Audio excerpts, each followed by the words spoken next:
নমস্কার, সুরজিৎ মান্না ক্রিয়েশনস চ্যানেলের পক্ষ থেকে তোমাদের সবাইকে সুস্বাগতম। আশা করি তোমরা সকলে ভালো এবং সুস্থ আছো। আমি তোমাদের জন্য এই ভিডিওটিতে তুলে ধরছি 2025 সালে ক্লাস 8-এর রায় ও মার্টিন প্রশ্নবিচিত্র থেকে সেকেন্ড ইউনিট টেস্টের জন্য বাংলা বিষয়ের এক সেট প্রশ্নপত্রের সম্পূর্ণ সমাধান করছি। তার আগে তোমাদের কাছে অনুরোধ, তোমরা ভিডিওটি না টেনে পুরো দেখো। ভিডিওটি কেমন লাগলো কমেন্ট করে জানিও। ভিডিওটিতে লাইক দাও এবং শেয়ার করো। তোমরা আমার এই চ্যানেলের মাধ্যমে ক্লাস 8-এর রায় ও মার্টিন প্রশ্নবিচিত্র থেকে সেকেন্ড ইউনিট টেস্টের জন্য বাংলা, ইতিহাস, ভূগোল, পরিবেশ বিজ্ঞান এই 4টি বিষয়ের সমাধান পাবে। অলরেডি আমি তোমাদের সামনে ইতিহাস এবং ভূগোলের যতগুলো সেট ছিল সেই সেটগুলো আলোচনা করে দিয়েছি। বাংলা এবং পরিবেশ বিজ্ঞান আলোচনা করছি। তোমরা আগের ভিডিওগুলো দেখতে চাইলে আমার চ্যানেলের প্লে লিস্টে গিয়ে দেখে নাও, নাহলে এই ভিডিও ডিসক্রিপশনে তার লিঙ্ক দেওয়া আছে, ওখানে ক্লিক করে দেখে নিতে পারো। আর চ্যানেলে নতুন হলে চ্যানেলটিকে সাবস্ক্রাইব করে চ্যানেলের সঙ্গে যুক্ত হয়ে যাও। আলোচনা শুরু করছি। 21 নম্বর পেজের 2 নম্বর মডেল সেট জগৎবন্ধু ইনস্টিটিউশন স্কুলের প্রশ্নপত্রের সেটটি আলোচনা করছি। এর আগে আমি 1 নম্বর সেটটি আলোচনা করে দিচ্ছি। তোমরা ওই ভিডিওটি দেখতে চাইলে আমার চ্যানেলের প্লে লিস্টে গিয়ে দেখে নাও, নাহলে এই ভিডিও ডিসক্রিপশনে তার লিঙ্ক দেওয়া আছে, ওখানে ক্লিক করে দেখে নিতে পারো। একে দেখে সঠিক উত্তরটি বেছে নিয়ে লেখো। 1.1 বেনি তাকিয়া ঠেস দিয়া তামাক খাইতেছে, সামনে কে বসেছিল? অপশান গয়ে হালদার মহাশয়। 1.2 ধান, জব ইত্যাদি ফসল কোন মাসে পাকে? অপশান ক্ষয় আশ্বিন কার্তিক মাসে। 1.3 ক খানা বইরে ডাম্বলের প্রশ্নের জবাবে বকু কি বলেছিল? অপশান কয়ে সব মিলিয়ে 7-8টা। 1.4 নানান আখেরে ভরি, আখেরে শব্দটির অর্থ? অপশান ক্ষয়ে বর্ণ। 1.5 পাড়া গান দুপহর ভালোবাসি কবিতাটির রূপসী বাংলার কাব্যগ্রন্থের? অপশান গয়ে 25 সংখ্যক কবিতা। 2 নম্বরে একটি বাক্যে উত্তর লেখো। 2.1 উত্তরপাড়া থেকে ছেনু মাসিরা কিভাবে এসেছিলেন? উত্তরটি হবে রিক্সা করে। 2 নম্বরে 2.2 চাষিরা কহিল তারা কি বলেছিল?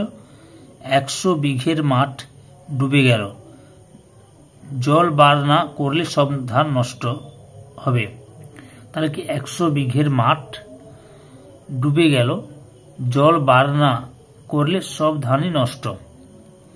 এরপর কি রয়েছে 2.3 ছেলেবেলায় আমার এই সকল বীজ ধরিবার জন্য ছুটিতাম। লেখক এখানে কোন বীজের কথা বলেছেন? শিমুল বীজ। 2.4 অবশেষে থামে সব, তখন কি নির্জন হয়ে যায়? ডেগ হয় নির্জন। 2.5 তুমি তাহার পাশে এসে দাঁড়াও, কবির কার পাশে কেন দাঁড়াতে বলেছেন? উত্তরটি হল অসহায় মানুষের পাশে, মানুষ একলা বলে। তাহলে কবি কার পাশে? না, অসহায় মানুষের পাশে কেন দাঁড়াতে বলেছেন? মানুষ একলা বলে দাঁড়াতে বলেছেন। 3 দাগে নিচের প্রশ্ন দুটির কয়েকটি বাক্যে উত্তর লেখো। 3.1 দেখো গে তার আমার মতো ভিন্ন নয়, বক্তাকে? বক্তা হলেন বেনি। কাদের মত? বেনি ও রমার।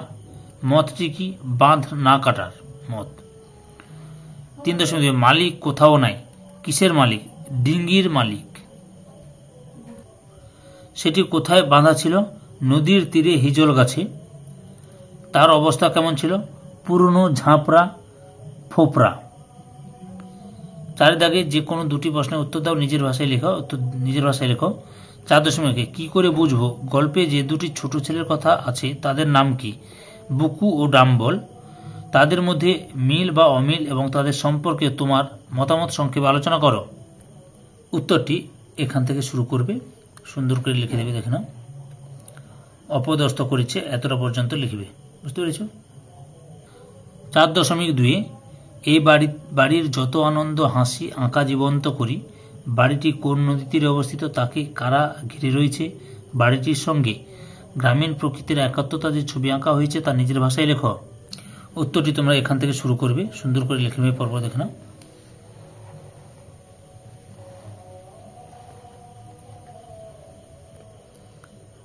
এতটা পর্যন্ত লিখবে। বুঝতে পেরেছ? পরের প্রশ্ন 4.3 মানুষের জীবনের ছায়া মাত্র। কার জীবন মানুষের জীবনের ছায়া মাত্র? গাছের। লেখকের এমন কথা বলার কারণ কি? উত্তরটি লক্ষ্য করো, গাছের। এখান থেকে শুরু করবে, পরপর উত্তরটি লিখে নেবে সুন্দর করে। মন্তব্যটির অবতারণা করেছেন, এতটা পর্যন্ত লিখবে। 5 দাগে একটি বাক্যে উত্তর লেখো। 5.1 তুমি কাদের বাড়ি এসেছ খোকা? কথাটি কে বলেছিল? লক্ষণ মহাজনের ছোট ভাইয়ের স্ত্রী। 5.2 অপু পটুকে প্রথম কোথায় দেখে? প্রসন্ন গুরু মশাইয়ের পাঠশালায়। 5.3 অপু বলিল, ওটা কি রাংতা? আসলে ওটা কি ছিল? সোনার পাত। 5.4 তাহার মুখ স্বর্গীয় তৃপ্তিতে ভরিয়া উঠিল। কে সে? কে সে? সে হচ্ছে দুর্গা। সে কি খাচ্ছিল? পাতাল কুঁড়ের তরকারি। 5.5 আবার 4 পয়সা দিয়ে কিনেছে। কে কি কিনেছিল? অপু। কি কিনেছিল? শকুনের ডিম কিনেছে। পরের প্রশ্ন 6 দাগে যে কোনো একটি প্রশ্নের উত্তর নিজের ভাষায় লেখো। 6 প্রথমে রয়েছে চড়ুই ভাতি করবি অপু? কারা চড়ুই ভাতি করেছিল? কোথায় করেছিল? সংক্ষেপে চড়ুই ভাতির বিবরণ লেখো। এই যে এখান থেকে উত্তরটা ঠিকঠাক পড়ো, এখান থেকে সবগুলো প্রশ্নের উত্তর পেয়ে যাবে। এতটা পর্যন্ত বুঝতে পেরেছ?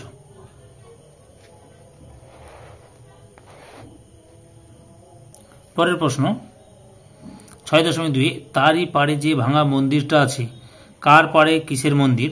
এ প্রসঙ্গে স্বরূপ চক্রবর্তীর গল্পটি সংক্ষেপে আলোচনা করো। উত্তরটি এখান থেকে শুরু করো, লক্ষ্য করো, সবগুলো প্রশ্নের উত্তর এখানে পেয়ে যাবে। ছোট ছোট করে সুন্দর করে পড়ো। এই যে এতটা পর্যন্ত লিখবে, বুঝতে পেরেছ? 7 দাগে নিচের প্রশ্নগুলি নির্দেশ অনুসারে উত্তর দাও। 7.1 বাক্যে প্রয়োগ করে উদাহরণ দাও। প্রথমে রয়েছে গুণবাচক বিশেষ্য। উত্তরটি দেখো, এখান থেকে এতটা পর্যন্ত লিখবে, বুঝতে পেরেছ? এই যে স্বাধীনতা, এটা হচ্ছে গুণবাচক, বুঝতে পেরেছ? পরের প্রশ্ন আত্মবাচক সর্বনাম। লক্ষ্য করো উত্তরটি আত্মবাচক সর্বনাম। এই যে এখান থেকে এতটা পর্যন্ত লিখবে। বিশেষণের বিশেষণ। উত্তরটি লক্ষ্য করো, প্রচন্ড দ্রুত বেগে লোকটি দৌড়াচ্ছে, এখানে প্রচন্ড হচ্ছে বিশেষণের বিশেষণ। খুব ভালো জামা ইত্যাদি, এখানে খুবটা হচ্ছে বিশেষণের বিশেষণ। আবেগ সূচক অব্যয়। দেখো 3টি উদাহরণ দেওয়া আছে। বাহ, শাড়িটা দারুণ দেখতে। আবেগ সূচক অব্যয় হচ্ছে বাহ। ইস, কাঁচের গ্লাসটা পড়ে ভেঙে গেল, এখানে ইস, এটা হচ্ছে আবেগ সূচক অব্যয়। সাবাস, দারুণ দৌড়চ্ছ, সাবাসটা হচ্ছে আবেগ সূচক অব্যয়। 7.2 লোকটার অজানা থাকলো, না বাচক বাক্যে রূপান্তর করো। লোকটা জানলই না, লোকটা জানলই না। 7.3 প্রশ্নবোধক বাক্য কাকে বলে? উদাহরণ দাও। এই যে উত্তরটি এখান থেকে শুরু করবে, এতটা পর্যন্ত লিখবে। পরে 7.4 সমাপিকা ক্রিয়া ও অসমাপিকা ক্রিয়া ব্যবহার করে একটি বাক্য লেখো। অনন্যা বাড়ি ফিরে বাজারে গেল। কি বললাম? অনন্যা বাড়ি ফিরে বাজারে গেল, এখানে ফিরে হচ্ছে অসমাপিকা ক্রিয়া আর গেল হচ্ছে সমাপিকা ক্রিয়া। 7.5 চোখ অথবা মাথা শব্দটিকে ভিন্ন অর্থে প্রয়োগ করে দুটি বাক্য লেখো।